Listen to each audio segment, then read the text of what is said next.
How to reduce belly fat fast? Here are remedies. Belly fat is harmful and it seems very old when it comes to the overall looks of an individual. This is considered a common issue among females. Further, these belly fats are related to different types of diseases such as diabetes and heart diseases.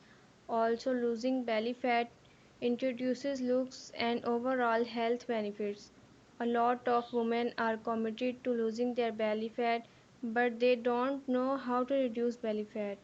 For this reason, we bring you a few ways to control the overall weight and belly fat.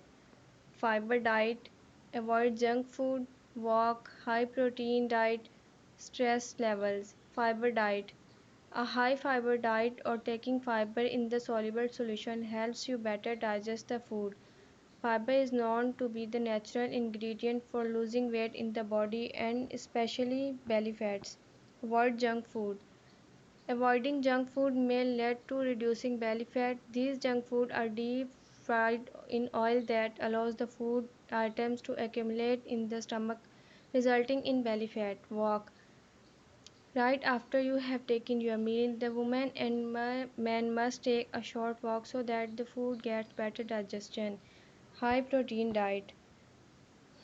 Taking high protein diet allows individuals to reduce and control the overall weight issues and accumulation of belly fats. Stress levels. Stress is another key element that introduces you to the overall increases in weight and permanent belly fat. Whenever an individual is in tension or stress, they intake more food, bringing you to the bringing of losing your weight standards.